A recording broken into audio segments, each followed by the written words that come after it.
Mbak Dan. Yuk. Apa kok sembok cah cilik ta ya isa. Ya sing bokong ora patek sembok ya. Ayo, monggo. Ayo Mas. Pak sing minta jambu merah maaf ya Pak enggak tak aturi Pak. Lagunya saya akeh saka tuan rumah soalnya. Monggo.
Ah, jambu merah ya. Karo penceng nah ya berjual lebih asik. Terus gue kasetnya bisa disiji terus ya Mas. Cinta merah jambu, terus ono kasetan jati, terus pokoknya semak wis. Hup.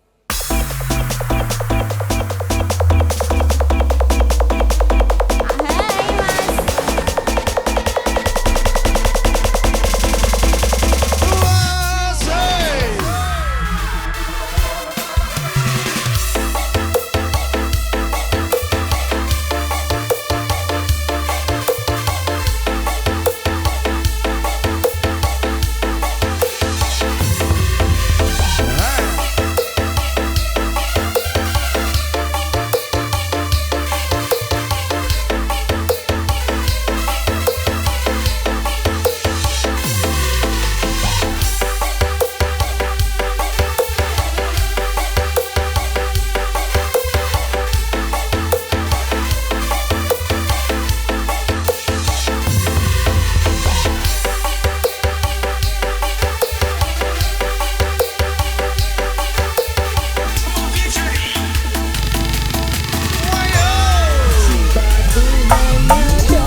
Septian Jati nggih. Engko bokong semok sing terakhir ya.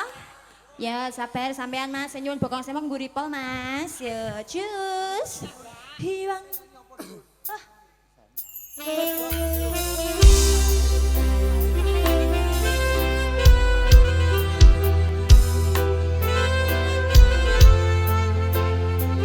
Ucil yang tidak besar-besar.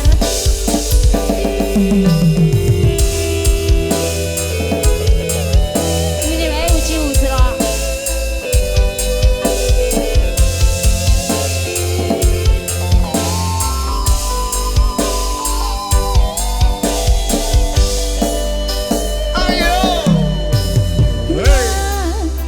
Chandra silang citrane mendung pete nglimputi cahayane riwis ngandani kabangku among sira bepujan atiku.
Ndarate nggih.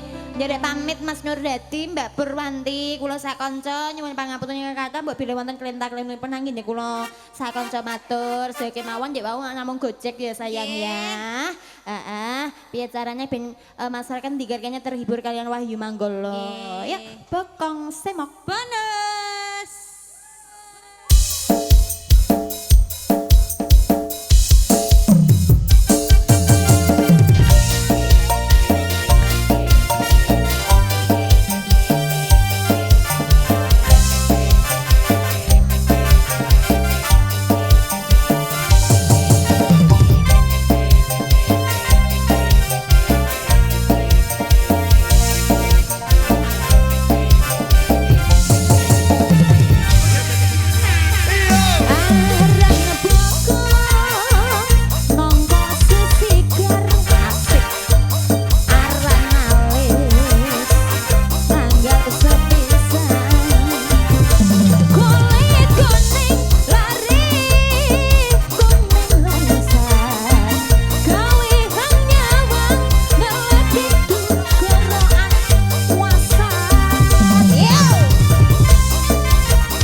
Kula niku nek les niku wonten anu Ndara.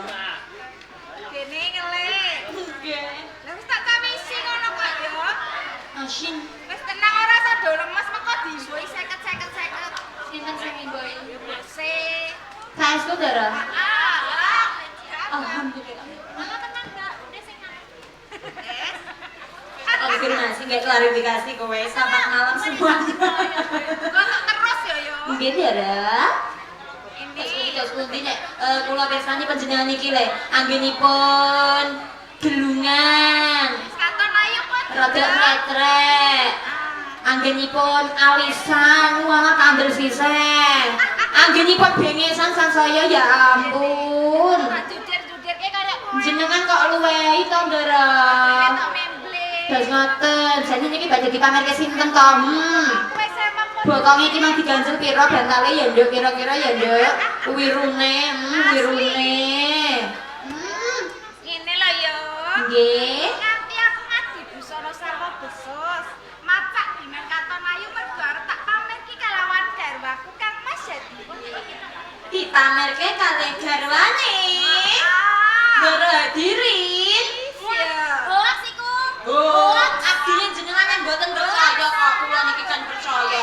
Lah kok ora percaya piye? Tresnaku kuwi tulus suci kanggo garwaku lho. Nduk. Muni akan pret pada waktunya ya siji loro telu. Pret. Kowe kok kompak? Ya kaya mana sih? Ya wis. Pancen sejatine kowe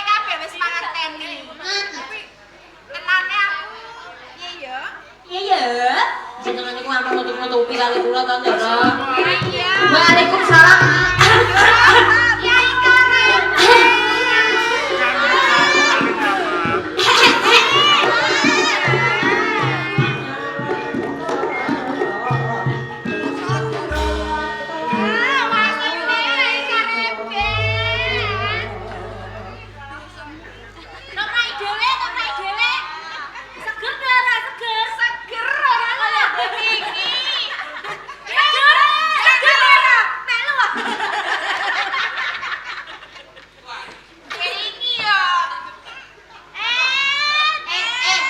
Anjenipun ngendika nek ngendika niku sing cetha ampun nganu niku lho. Ya iya. Ngoten niku ngendikan apa? Iki lho, nek ndek iki rene durung adus ambune ora enak. Iki menawa wis adus, wis minyak ambune wangi. Iki Mas Wangi lho ketutak. Lah kok malah ngentut to Yai, Yai Karebe. Kados pundi Kang Mbok Ratu Kalinyam? Wis ya wis kono-kono ning ngapur. Nggih. Lungguh Yai Kareb. Mekaten Ibu. Jane kaget sakjroning atiku. Bareng sliramu tumeka ing Pati Jepara. Tak kira saka rumangsaku sliramu wis naleki kalawan aku, Yai. Pangapunten ingkang kathah. Mbok bilih kula sowan wonten ing Panti Jepara. Kaporo mboten ngaturaken cecala langkung rumiyin. Nanging kanggo Ratu Kalinyamat, Heeh. nggih kathah kewajiban ingkang kedah kula rampungaken. Ah, kewajiban apa teman-teman? Saestu kan. Lah nyatani bareng sliramu sinten kalawan Yai Ratu Kamu. Kanjeng. Banjur sliramu wis banget ora ngerti ning Panti Jepara. Mila aku bisa mbudut garise pawuhan yen sliramu wis naleki kalawan aku Yai Karep. Kasunyatanipun Kang Mbok Ratu Kalinyamat. Heeh. Sampun kelampahan kula mapan wonten ing Panti Jepara. Iya. Mboten ngelengake namung panjenengan. Kalebet kula kapang sanget dumateng panjenengan. Tenan ku Yai Karep. Estu Kang Mbok. Ora ngapusi kantune aku. Sinaosa kula sampun mengku salah satunggaling wanita. Nanging wonten ing Kasultanan Bintara Demak. Wewayangan panjenengan tansah wonten ing telenging netra kula. Matur nuwun banget. Pancen sejatine aku uga kangen banget kalawan sliramu. Mula parantene saiki ana kalodhangan wektu. Ayo digunakake. Padha lelomban ana sak tengahing samudra. Kanthi nitibetaning asmara bebarengan kalawan Uyang. Ngaten Kang Mbok Ratu Kalinyamat. Menawi ngaten kula tansah kemutan Kelingan lelampahan nalika semanten. Yen rikala semana piye Yai? Panjenengan tasih perawan. Kosok wangsulipun kula niki tasih jaga. Iya. Kula lan panjenengan nate andum katresnan. Mila kanthi menika Kang Mbok, redining panjenengan sampun ngemutaken dumateng kula. Monggo menawi panjenengan badhe ngontapno apa kang dadi. Lho ya Yai. Aku kangen namanmu ya.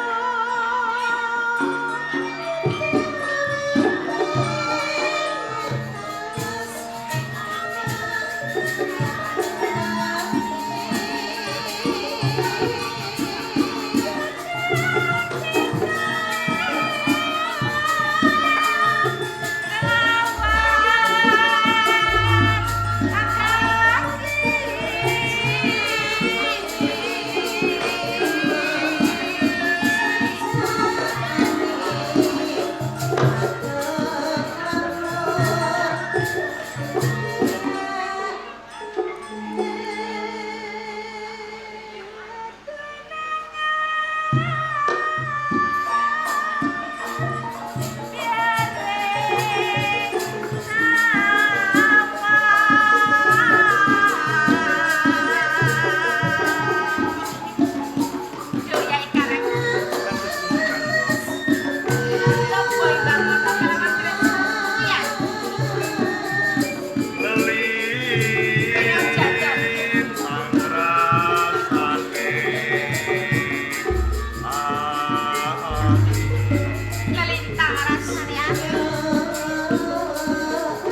kula dherekaken Kang.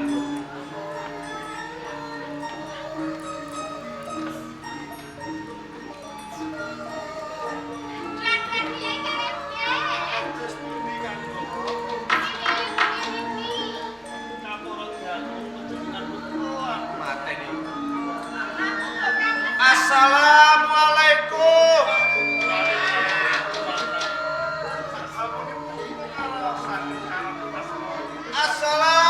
Assalamualaikum. Kanjeng Ratu.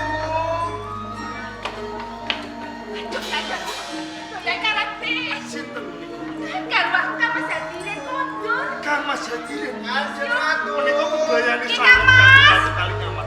Wajib kula kedah kados. Assalamualaikum. Waalaikumsalam. Kene ya, aku ringguri ora tak kencing. Metu ringguri kae yo. Ngaten. Kula nyuwun pamit. Yo ya itu Revi. Kanjeng Ratu.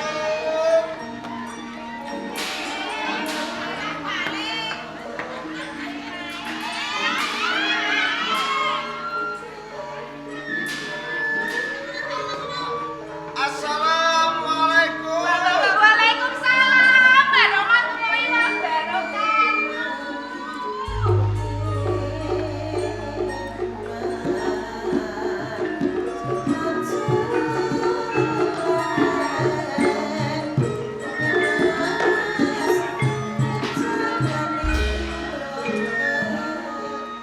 Kang Mas.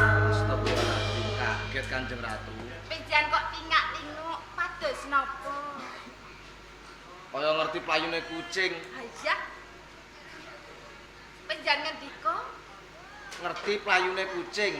layune kucing. Heeh. Iya. Mboten wonten kucing. Ora ana kucing. Nggih. Lanjur kok suwe banget nggone buka lawang uluk salam kok suwe banget nggone semaur. Angge nyuwun pangapunten. Ngantos randat anggen kula buka kori ngajeng. Jalaran kula menika nembe ngadi salure kang khusus. Macak dandan kersanipun katon ayu. Rak nggih pun ayu to Kang Mas pantes dandes luwes to. Ngadi busana, Nggih. nyampingi kok ora karitan ngene kok. Niki nyampe ning. Napa Kang Mas? Kok teles. Teles niki. Putih. Liket. Mangken riyen. Teles niki wau ngeten lho. Kula rak ngertos klangenan penjan menika susu anget. Heeh. Lah sak menika penjarak badhe kondo. Bener. Mila kula damelke unjukan susu anget. Lanjut. Ning dereng ngantos penjan kondur, penjan unjuk, susu anget menika disampluk kucing. Jare mau ora ana kucing. Ah. Nggih. Nggih, esunipun kula goro. Pancen mau wonten kucing. Kok kucing nyampluk susu. Susune utang-utangi nyampe kulo. Susu ning gelas apa susu liyane? Nggih susu teng gelas. Saka rumah masaku susu liyane ning gelas. Teles jeb liket. Alah Kang Mas. Pliket niki wau. Pliket lunyu-lunyu piye? Iya. Niki wau pliket mergo anggene kula ndamel susu anget menika, kula sukane gendhis kathah. Akeh gulane. Nggih. Nyengkake patiku. Lah kok ngaten? Lah ngene kena gula ora iso apa-apa. Ya Kang Mas. Napa? Ayu to? Ayu, Pun pantes. pantes. Lambe kula pun abang dereng. Abang banget ning ora lumrah. Kok mboten lumrah pripun? Lumrah lipenan kuwi ning ndi? Nggih cetha teng lampe. Lah ning isor pilingan iki lho, ning nguri kuping kok ana lipene barang. Pundi? Lipenan kok ning nguri kuping. Pundi cobi dungu? Iki. Niki. Niki ditelipan. Lah apa? Niki wau rak wanciawan kula turu. Lho kok kebangetan? Bangeten. Kasur bantal pun kula tebasi. Kok wonten semut? Semut? Semut nyokot kok ya milih. Milih ning pilingan iki ngisor kuping. Niki bintol abang to Kang Mas. Iki dicokot semut. Iyo. semute nyokote kok milih kok pinter men. Yuyu ki mang semut sak RT apa piye kok ambane ngono. Ki semut-semut sing gedhi niku lho, sing ireng gedhi. Ndase. Semut niku lho Kang Mas, semut sing ireng gedhi niku lho kok. Oh, mula saka kuwi resik sing tenanan. Abdi ana ing Panti Jepara ngene akeh. Nek maring dawuh kuwi sing apik, resik-resik sing apik. Nggih, nuwun pangapunten. Kowe kuwi nyamating para patayat ana ing Panti Jepara, tindak sak pecak, tembung sak klimah ku diati-ati dadi patuladaning para patayat, para santri ana ing Panti Jepara, ora usah dadak kaya ngono tumindake, montak manduk kaya manuk engkok ae. Pun to penyan menika mboten sisah watos. Ampun kuwatir. Sak saged-saged kula Kang Mas. Kula menika mboten badhe ngisumake asma jenengan. Assalamualaikum. Waalaikumsalam. Waalaikumsalam.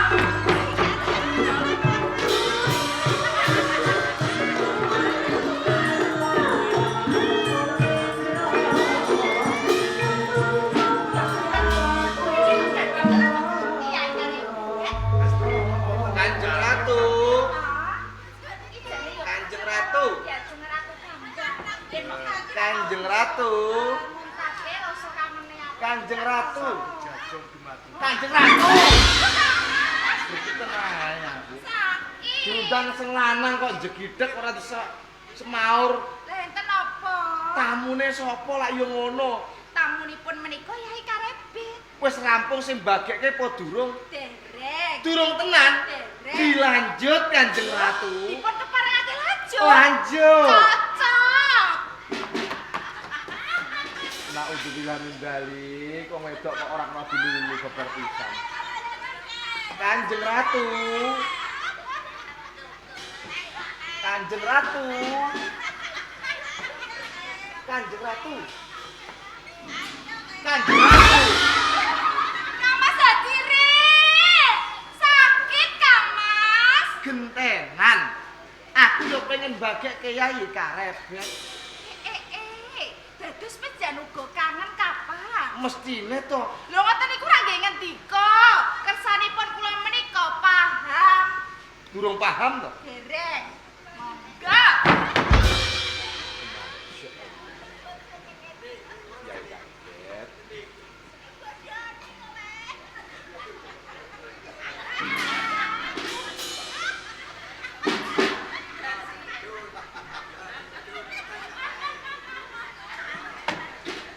Ya, tau bareng ati esuk ndra pegel lho.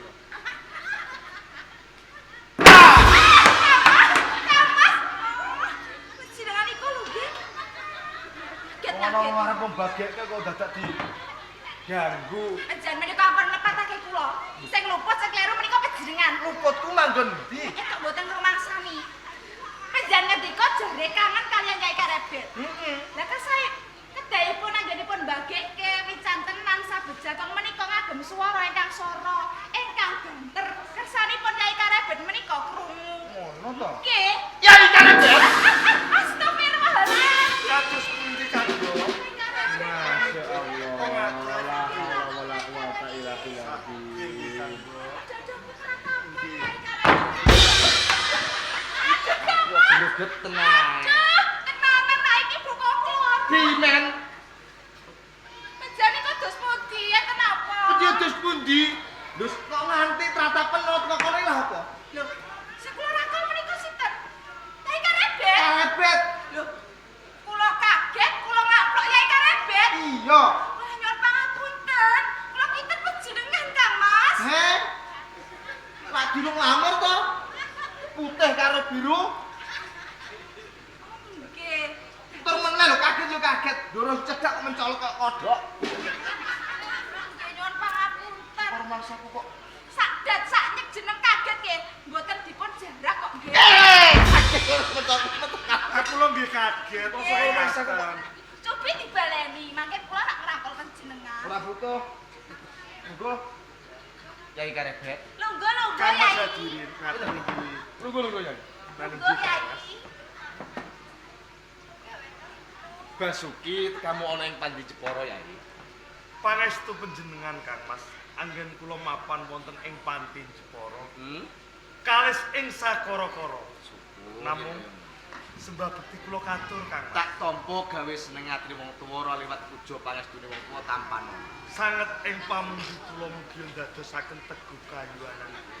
Yai Karebet, Lan inggih kula Kang Mas Hadi. tindakmu ana ing Panti Jepara iku mung tindak langke apa pancen ana wigati?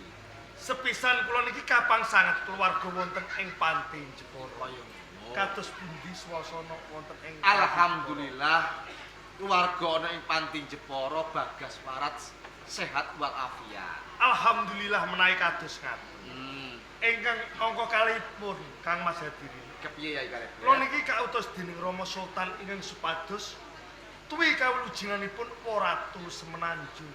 Ratu Semenanjung. Nanji. Yai Karebet, Kula Kang Mas pamoto Hadi. bab Ratu Semenanjung. Sing pono kuwi Mbak Yumu kali nyamat. Mergo saben dina sing gula wentah ya sing cedhak kuwi Mbak Yumu kali nyamat. Menawi kados ngaten nyuwun wedal sawetawis Kaya Kang Mas Hadi. ngono. Iya. Kang Mbok Ratu kali nyamat. Yai Karep. Napa dipun keparengaken mbok bilih kula pinanggih kalih Ratu Semenanjung. Gini ora ya. Nomor setiamu pengen mangerteni. Wilujengane Ratu Semenanjung. Saiki uga dherekke Kak Ambo. Ayo bebarengan Aten. kalawan Kambok ya. Sawetawis wedal kula nyuwun pamit Kaya Kang Mas ngono Hadi. Yai Karebet. Assalamualaikum. Waalaikumsalam.